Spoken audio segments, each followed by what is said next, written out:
இன்சொல் கேலி நேயர்களுக்கு வணக்கம். நம்ம இட்லி, தோசை இதுக்கெல்லாம் நிறைய சட்னி வகைகள் நம்ம செஞ்சுருப்போம். சாதாரணமாக தேங்காய் சட்னி, கொத்தமல்லி சட்னி, புதினா சட்னி, கருவேப்பிலை சட்னி, வேர்க்கடலை சட்னி, தக்காளி சட்னி, இப்படி நிறைய நம்ம செஞ்சுருப்போம். இது எல்லாமே உடலுக்கு நல்ல பயனை கொடுக்கக்கூடியது, ஆரோக்கியமானது தான். நான் இல்லைன்னுலாம் சொல்லலை. இப்போ கருவேப்பிலையெல்லாம் நம்ம காய்கறிகளில் நம்ம பயன்படுத்தும் பொழுது நிறைய பேர் அதை தூக்கி போட்டுருவாங்க. அதுக்கு தான் என்னென்னா கருவேப்பிலையை நல்லா நம்ம கடையிலேருந்து வாங்கிட்டு வந்த உடனே அதை வெறும் வானலியில் போட்டு லேசாக அப்படியே அந்த ஈரமெல்லாம் போகிறது மாதிரி வறுத்துட்டு அதை மிக்சியில் போட்டு நம்ம வச்சுக்கிட்டோம்னாக்கும் அதை நம்ம குழம்பு, ரசம் இதிலெல்லாம் சட்னி இதிலெல்லாம் அப்படி தூளை போட்டு நம்ம கலக்கி அப்படி கொடுத்துடலாம். அப்போ யாருமே அதை ஒமிட் பண்ண முடியாது. அந்த கருவேப்பிலை நமக்கு நல்ல பயனை கொடுக்கக்கூடியது.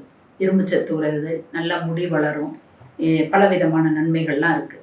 இன்னைக்கு நான் உங்களுக்கு சொல்ல போகிறது எதுன்னு கேட்டால் கொத்தமல்லி விதையை பற்றி.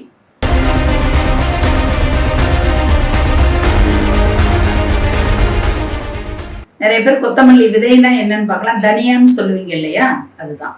நான் கிராமத்து வழக்கப்படி கொத்தமல்லின்னு சொல்லிட்டேன். அந்த கொத்தமல்லி விதை எதுக்கு பயன்படுதுன்னா இரத்த சோகை வராமல் பாதுகாக்குது. அடுத்து இரத்தத்தில் உள்ள கொழுப்பை கரைக்கிறது, உடல் எடையை குறைக்க உதவுகிறது. அடுத்து இதயத்தை பலப்படுத்துது. இப்படி நிறைய இந்த கொத்தமல்லி விதையின் மூலமாக நமக்கு நிறைய ஆரோக்கியமான ஒரு பயன்கள்லாம் நமக்கு கிடைக்குது. இந்த கொத்தமல்லியை வச்சு நம்ம குழம்பு மிளகாய் தூளுக்கு பயன்படுத்துறது மட்டும் கிடையாது. நம்ம இந்த சுக்கு மல்லி காப்பி அது தயார் பண்ணுறோம் இல்லையா, அதில் கூட இந்த மல்லி விதையை பயன்படுத்துவாங்க. ஆனால் நான் உங்களுக்கு காமிக்க போகிறது என்னன்னு கேட்டிங்கன்னா, இந்த கொத்தமல்லி விதையை வச்சு ஒரு சூப்பரான ஒரு சட்னி. இப்போ இந்த கொத்தமல்லி விதையை வச்சு சட்னி எப்படி தயார் பண்ணுறதுன்னு உங்களுக்கு நான் காமிக்கிறேன். இந்த கொத்தமல்லி விதையை உங்கள் வீட்டில் உள்ள நபர்களுக்கு தகுந்த அளவாக நீங்கள் எடுத்துக்கங்க. இப்போ நான் எங்கள் வீட்டில் 4 பேர் அப்படிங்கிறதுனால நான் இவ்வளவு எடுத்துருக்கிறேன். நான் அளவு அந்த விதையை வெறும் வானலியில் போட்டு நீங்கள் என்ன செய்யுங்கன்னா வறுத்துக்கங்க. அந்த கொத்தமல்லி விதையை வறுத்ததுக்கப்புறம் அது ஆறுனதுக்கப்புறம் நீங்கள் என்ன செய்யணும்னா அதை மிக்சியில் போட்டு உரப்புக்கு தகுந்த மிளகா வத்தல் அதையுமே லேசாக வறுத்துக்கணும். வறுத்துட்டு அதையும் ரெண்டையும் போட்டு ஒரு 2 தடவை மிக்சியில் அரைச்சதுக்கப்புறம் நீங்கள் தேங்காய் இப்போ நான் 4 பேருக்கு அப்படிங்கிறதுனால இதில் எவ்வளோ ஒரு 2 பத்தைன்னு வைங்களேன், 2 பத்தை எடுத்து நான் வச்சுருக்கிறேன். அதை நீங்கள் உங்கள் வீட்டில் உள்ள மெம்பர்ஸ்க்கு தகுந்த மாதிரி நீங்கள் எடுத்துக்கோங்க. அந்த தேங்காய் பத்தையை போட்டு உப்பு போட்டு கொஞ்சமாக ஒரு சுண்டைக்காய் அளவு ஒரு புளி அதை சேர்த்து என்ன செய்யணும்னா நல்லா தண்ணி விட்டு நல்லா அரைச்சிடணும். அரைச்சதுக்கு அப்புறம் சின்ன வெங்காயம் நல்லா நீங்கள் பொடிசாக நறுக்கி நல்லா ஒரு பவுலில் வச்சுக்கிறணும். வச்சுட்டு வானலியில் நல்லெண்ணெய் ஊற்றணும். நல்லெண்ணெய் தான் ஊற்றணும். இதுக்கு அப்போ தான் சுவையை கூட்டும். அப்போ அந்த நல்லெண்ணெய் ஊற்றுனதுக்கப்புறம் கடுகு, உளுந்து போடணும்.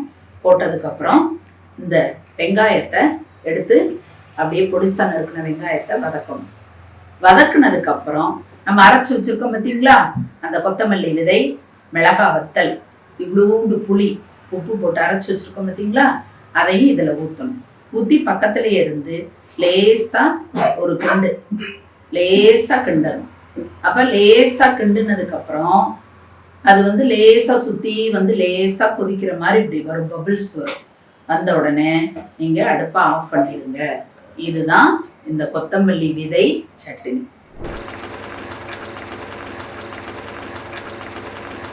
நேயர்களே, இந்த கொத்தமல்லி விதை சட்னி எப்படி செஞ்சீங்கிறத இப்போ பார்த்துருப்பீங்க. நீங்களும் அட்லீஸ்ட் வாரத்தில் ஒரு நாள் நீங்கள் இதை சேர்த்துக்குங்க. கண்டிப்பாக இது நம்ம உடல்ல உள்ள கெட்ட கொழுப்பை எல்லாத்தையும் நீக்கும். மலச்சிக்கல் இல்லாமல் நம்மளுடைய உடம்புல செரிமானத்திற்கு நல்லபடியாக உதவும். அதனால நீங்கள் கண்டிப்பாக செஞ்சு நீங்களும் பயனடைங்க.